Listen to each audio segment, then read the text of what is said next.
Olá, turma, tudo bem? Mais uma vez aqui eu, professor Eduardo Carioca, com mais um tema de processo civil. Agora a gente vai falar das partes e procuradores. Ou seja, pessoal, a gente vai olhar para o processo e vai observar autor, réu, os advogados ou defensores públicos, né? No caso, para quem não tem advogado constituído, a gente vai olhar aqui de fato para as pessoas que fazem o processo funcionar, aquelas que demandam e aquelas que são demandadas, aquelas que processam e aquelas que são processadas. É isso que a gente vai ver agora, tema partes e procuradores. Então, sem mais delongas, vamos para a primeira questão. Bora lá. Jonas ajuizou a ação de procedimento comum em face de Pedro. O oficial de justiça, ao chegar à casa de Pedro, identificou que o réu possuía 14 anos de idade.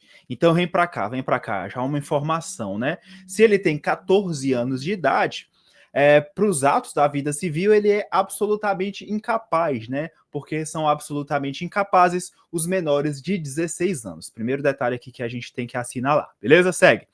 Informação confirmada por sua mãe, Paulina, tá? E que assinou, ela própria, a Paulina, mãe dele, o mandado de citação. Perfeito.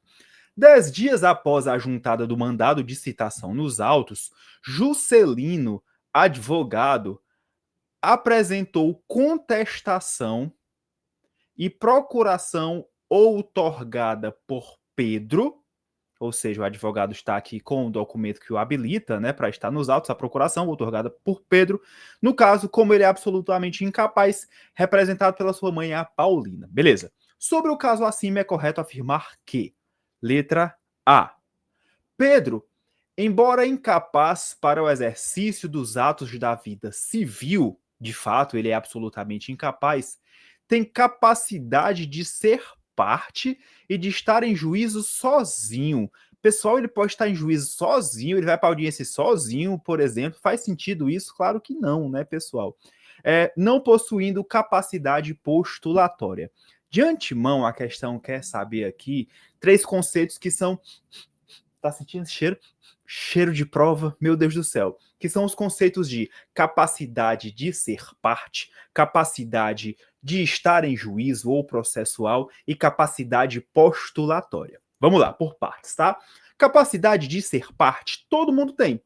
Existiu, tem capacidade de ser parte. Então, por exemplo, uma criança, né, um exemplo aqui, 12 anos, quer ingressar com uma ação de alimentos para cobrar pensão do pai vagabundo que não quer pagar pensão. E acha que se pagar R$ 300, a mulher vai gastar com ela. Olha que vagabundo miserável, tá? R$ 300 te manca, vagabundo. Pronto, vamos lá. Ele tem capacidade de ser parte, tá? Ele vai então demandar o seu pai nessa ação de alimentos. Capacidade de ser parte ele tem.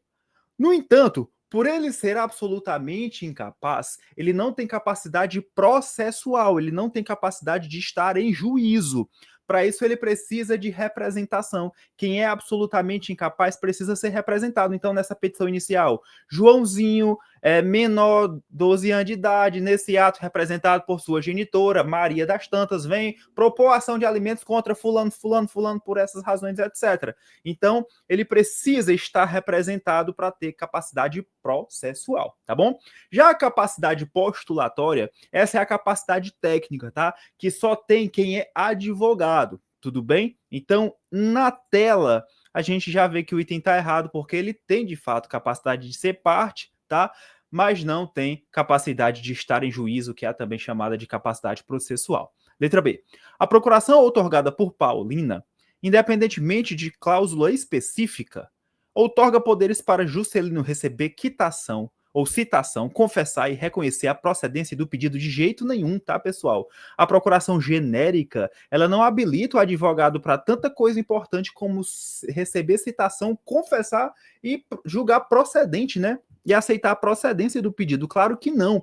Precisa haver uma procuração com poderes específicos, ou como eu costumo brincar, uma procuração mutante com poderes especiais. Ô piada besta, tudo bem? mutante da doutora Júlia. Então não, tá, pessoal? Ele não pode reconhecer a procedência do pedido, ele não pode receber citação nem confessar se ele tiver uma procuração genérica. Ele precisa de uma procuração com poderes específicos, que lá diga especificamente, tem poderes para confessar, transigir, receber, dar quitação, reconhecer a procedência do pedido, então precisa dessa procuração com maiores poderes, tá? Letra C, Juscelino tem capacidade postulatória, perfeito, tá? Perfeito, perfeito, perfeito. Por quê? Porque Juscelino, pessoal, ele é o advogado e os advogados possuem capacidade postulatória, tá? Enquanto o Pedro, que é uma criança e Paulina, não a possuem. Gabarito, então, sem sombra de dúvidas, letra C. A letra D está dizendo que o juiz deve obrigatoriamente nomear curador. Não, a gente vai ver que o curador especial vai atuar em situações específicas que eu vou já mostrar, já, Senhor, apacenta as tuas ovelhas, tá? Letra E, Pedro não tem capacidade de ser parte, não todo mundo tem capacidade de ser parte, todo mundo, até uma criança, até um bebê, todo mundo, todo mundo. Então vamos lá, pessoal, fazer a leitura dos dispositivos mais importantes. Então vamos lá, artigo 70 do CPC diz, toda pessoa que se encontre no exercício de seus direitos tem capacidade para estar em juízo. Então, a capacidade processual exige que você se encontre no exercício dos seus direitos. Então, por exemplo, quem é criança não está no pleno exercício dos seus direitos porque é absolutamente incapaz. Então, aqui, ó, do lado pro outro, presta atenção, ó. Olha aí que linda essa tabela. Oh, meu Deus do céu, olha, meu Deus do céu, tô deixando tudo bonitinho, tudo desenhado assim. Dá um abraço, tá? Dá um abraço, tá? Tá. Pronto. Oh, maravilha, oh, maravilha. Vamos lá. Vamos lá. Ó, capacidade de ser parte, como eu disse, toda pessoa física ou jurídica, uma criança, por exemplo, né, entrando com a ação de alimentos, ajuizando a ação de alimentos contra o pai, todas as pessoas são titulares de direitos e deveres na ordem civil. Agora, a capacidade processual, que é a aptidão para estar em juízo pessoalmente, como eu falei, o sujeito ir lá para audiência, né, enfim, ela só é conferida para as pessoas que se acham no exercício dos seus direitos, capacidade de fato de exercício. Por quê? Porque a gente vai ver que se o sujeito for absolutamente incapaz, ele precisa ser representado, como é o caso da criança, tá? E se o sujeito for relativamente incapaz, por exemplo, maior de 16, menor de 18, ele precisa ser assistido. Vamos já ver essa diferença. Senhor, apacenta tuas ovelhas. Pronto, artigo 103. A parte será representada em juízo. Aqui é a capacidade postulatória, por advogado regularmente inscrito na Ordem dos Advogados do Brasil. A parte pode postular em causa própria? Pode, se tiver habilitação legal. Por exemplo, se eu for advogado, eu posso ingressar com uma ação judicial em meu próprio nome. Sei lá, fui vítima de um dano moral, eu próprio posso, né, processar essa pessoa se eu tiver a condição de advogado. Excepcionalmente, em algumas situações, a capacidade postulatória independe da condição de advogado. Por exemplo, nos juizados especiais, até 20 salários mínimos você pode ingressar pessoalmente, tá? Independentemente da presença de um advogado, enfim. A capacidade postulatória é um dos pressupostos processuais de eficácia. Não atribui todas as pessoas, né? Porque quem não tem precisa de um advogado e para ele otorgar uma procuração. Perfeito. Então tá aqui, tá, pessoal? Essa ideia que eu coloquei, representação para incapacidade absoluta, assistência para incapacidade relativa. O incapaz será representado ou assistido por seus pais, tutor ou curador na forma da lei. Como eu disse, né? Um menor de 14 anos, uma criança, por exemplo, ela é absolutamente incapaz, então ela tem que ingressar com um representante. Já um relativamente incapaz, como por exemplo alguém que tem mais de 16, menos de 18, tem que ingressar com um assistente. Deu certo? Perfeito. Segue, segue, segue. O juiz nomeará curador especial. É para todo mundo? Não. Quem é esse curador especial? Essa pessoa nomeada pelo juiz para representar e defender os direitos daquela pessoa que está em juízo. Vamos lá. O incapaz, calma, em qualquer hipótese, não. Se ele não tiver representante legal, ou seja, o incapaz não tem representante, ou se tiver, os interesses desse representante estão colidindo com o interesse desse incapaz. Claro, né? Enquanto durar a incapacidade, vai haver aqui o curador na jogada. Inciso 2, réu preso, revel, bem como ao réu revel citado por edital ou com hora certa, enquanto não for constituído advogado. O réu revel é aquele que não se apresenta, não responde, não se defende no processo, tá? aí vai ser decretada a sua revelia. Como ele é revel, tá? Se ele tiver preso ou se ele for revel, mas citado por edital, que é uma forma de citação fictícia, tá? Ou citado por hora certa, que é uma espécie de citação quando o sujeito se oculta, se esconde para não ser citado, para não ser encontrado. Nessas situações, enquanto não for constituído advogado, o juiz vai nomear o curador, tá? E quem é essa curatela especial? Quem é o curador especial? A curatela especial é a Defensoria Pública, tá? Então tá aqui, ó, o artigo 72 também tem, ó, cheiro de prova, tá? A curatela do artigo 72. Então, grifa que isso aqui tem cheiro de prova, tá? Tá aqui a figura da procuração, tá, pessoal? A procuração geral para o foro, outorgada por instrumento público ou particular, assinado pela parte, habilita o advogado a praticar todos os atos do processo. Aqui, essa primeira parte são os atos gerais, tá bom? Ou seja, a procuração com poderes gerais. Porque para essa parte que eu grifei de vermelho, que são essas situações que estão aí destacadas, eu preciso da procuração mutante, que é a procuração com poderes específicos. Vamos lá. Exceto, pronto, aqui eu preciso de procuração específica, procuração com poderes especiais. Para quê? Receber citação, confessar, reconhecer a procedência do pedido, transigir, desistir, renunciar ao direito sobre o qual se funda a ação, receber da quitação, firmar compromisso e assinar declaração de hipossuficiência econômica, que devem constar de cláusula específica. Tem lá expresso na procuração. Outorgo poderes para o fulano para receber, dar quitação, citação, reconhecer a procedência do pedido, transigir, precisa então dessa nota específica na procuração. Tranquilo, gente? Então vamos lá. Segunda questão. Sobre a capacidade processual, é correto afirmar que, vamos lá, nas ações possessórias, o que são ações possessórias? Por exemplo, ação de reintegração de posse, tá? Invadir um terreno seu, você quer reingressar na posse daquele terreno. Ação de manutenção na posse, alguém tá, então, tentando, tá, lhe esbulhar e você quer ser mantido na posse. Pronto, essas ações possessórias, o interdito proibitório, manutenção, reintegração de posse, enfim, fica com esse exemplo para ficar mais didático, a reintegração da posse, tá? O que é que eu tenho aqui segundo o CPC? Vamos lá. Nas ações possessórias, a participação do cônjuge do autor ou do réu, tudo bem? Cônjuge, aquele com quem você é casado, tanto do autor como do réu, nessas ações possessórias, ou seja, uma ação de reintegração de posse, cônjuge ou do autor, aquela pessoa que entra com a reintegração de posse, que está com a sua posse sendo ali esbulhada por alguém que está invadindo seu terreno, ou o contrário, né, quem está esbulhando, no caso o réu. Vamos lá.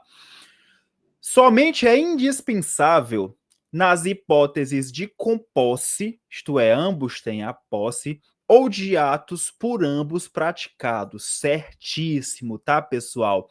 Então, por exemplo,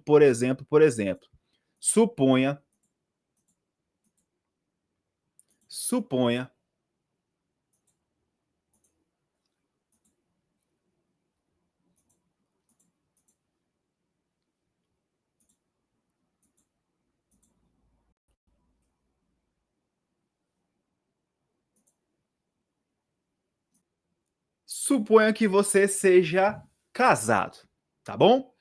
E aí, você tem um terreno. E esse terreno está na posse não só de você, como também do seu cônjuge, da sua esposa, por exemplo. Beleza. E aí, um caba gaiato invadiu esse terreno. Tá lá ele, já tá construindo até um puxadinho, um quarto, vai ficar lá no terreno. Você veio, ao ingressar com essa ação de reintegração de posse, você tem que chamar, ei, vem cá, amor, para o polo ativo, o seu cônjuge, a sua esposa. Por quê? Porque se trata, nesse caso, exatamente, tá, pessoal, de composse. Como essa posse é compartilhada entre você e seu cônjuge, para você integrar com essa ação de reintegração de posse, que se trata exatamente, tá, de uma ação possessória, você vai ter que ter a participação obrigatória nesse polo ativo, você vai ter que ter esse litisconsórcio. Cara de porco, professor, que diabo é isso? Processo civil já é difícil, tu fica com essas palavras não sei o quê. Que diabo é litisconsórcio? Litisconsórcio é quando eu tenho a participação de mais de um autor ou mais de um réu. Participação de mais de um autor, litisconsórcio ativo. Participação de mais de um réu, litisconsórcio passivo. Pois bem, nesse caso, nós teremos um litisconsórcio ativo, tá? E ele é obrigatório entre os cônjuges, já que essa posse é de ambos. Nós temos aqui uma composse para essa reintegração de posse. Então, letra A é o gabarito, tá? B de bola. Em caso de união estável, não há a necessidade de autorização do outro cônjuge para propor ação que verse sobre direito real imobiliário. Precisa sim, tá, pessoal? Vamos já ver isso direitinho, tá? O Código de Processo Civil, tal qual a Constituição, por razões óbvias, ele equipara, né, para fins de direitos e deveres, a união estável ao casamento, tá? Perfeito. Letra C. A pessoa jurídica será representada judicialmente por quem os seus atos respectivos designarem, ou não havendo essa por seu sócio majoritário totalmente errado. A gente vai já ver por quê. Tenha calma. Letra D. Os estados poderão ajustar ou não poderão ajustar compromisso recíproco para a prática de ato processual por seus procuradores em favor de outro ente federado, mediante convênio firmado pelas respectivas procuradorias. Eles podem sim firmar esse compromisso, a gente vai ver, tenha calma. Letra E. Associação sem personalidade jurídica poderá opor, como matéria de defesa, a irregularidade de sua constituição como demandada de jeito nenhum. A gente vai ver já já, tenha calma, senhor, apacenta tuas ovelhas, porque, como eu te disse, as questões são só um pretexto. A aula teórica vem agora, recebe. Pronto, vamos lá. Gente, nós temos aqui a figura da chamada outorga uxória, tá? Outorga marital, isto é, a obrigatoriedade, a necessidade da permissão do consentimento do outro cônjuge para a propositura daquela ação. Por que isso, pessoal? Porque em algumas demandas, o patrimônio de ambos os cônjuges está aqui comprometido. Por isso que eu preciso da autorização do cônjuge para aquele outro propor, por exemplo, determinada demora, como, por exemplo, demanda como ações imobiliárias, uso capião, por exemplo. Vou já mostrar, tenha calma. Senhor, apacenta tuas ovelhas. Então, a razão de ser dessa outorga uxória é a preservação do patrimônio do casamento. Lembra que o casamento, pessoal, vocês são um só, até que a morte os separe. Diga amém, diga amém. Você que é casado, diga amém. Pronto. Então, por isso, essa necessidade da outorga marital ou uxória, tá? Vamos lá. Artigo 73. O cônjuge necessitará do consentimento do outro, ou seja, só ingressa com a ação se o marido permitir, se o esposo permitir, se a esposa permitir. Vamos lá. Para a propor que verse sobre direito real imobiliário, ou seja, direito real sobre bens imóveis. Por exemplo, uso capião, tá? Salvo quando casados sob o regime de separação absoluta. Por quê, pessoal? Se forem casados sob o regime de separação absoluta de bens, o que é dela e o que é meu é meu.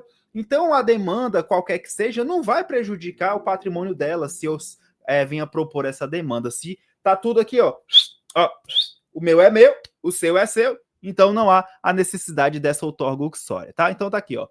A outorga uxória ou marital, quando exigida, é requisito para que a pessoa casada tenha plena capacidade. Então é um pressuposto de validade do processo. Se não tiver aqui a outorga uxória, nós teremos uma nulidade. Tranquilo, gente? Então vamos lá, pessoal. Parágrafo 1º. Ambos os cônjuges serão necessariamente citados para a ação, ou seja, você tem um litisconsórcio passivo aqui obrigatório, tá? Necessariamente você tem que trazer para o polo passivo, como o réu da ação, ambos os cônjuges, tá? Ambos. Ou como diria o outro, ambos os dois. Ai, tá? Vamos lá. Ó, inciso 1. Ação que verse sobre direito real imobiliário. Por exemplo, né, uma ação de uso capião, a pessoa é casada, você vai ter que citar ela e o esposo ou a esposa dela. Exceção, regime de separação absoluta de bens, até porque se a casa é dele e o regime é de separação absoluta, o que é dele, o que é do outro cônjuge é do outro cônjuge. Cada um tem o seu e não se comunica porque é separação absoluta. Beleza? Inciso 2. Resultante de ato, né, que diga respeito a ambos os cônjuges, ou seja, um contrato, algo feito pelos dois, ou de ato praticado por eles.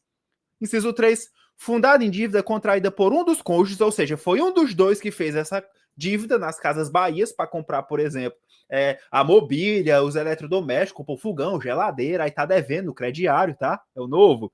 Ou seja, foi contraída por um dos cônjuges, beleza, foi só um deles que comprou lá no crediário da Macavi esse fogão, essa geladeira, essa televisão, esse sofá, mas essa dívida foi para dentro de casa.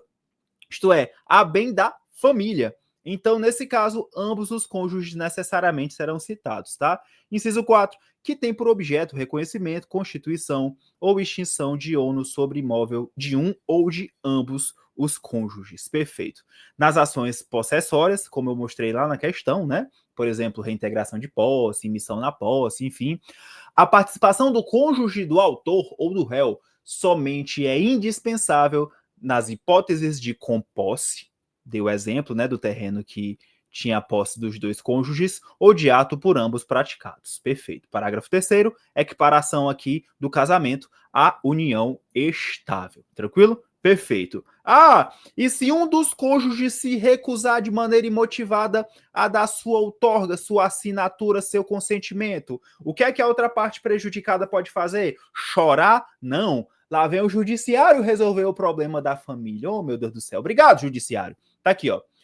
O consentimento previsto no artigo 73, como acabamos de ver, ele pode ser suprido judicialmente, o juiz vai suprir a falta do consentimento do outro cônjuge quando for negado por um dos cônjuges sem justo motivo.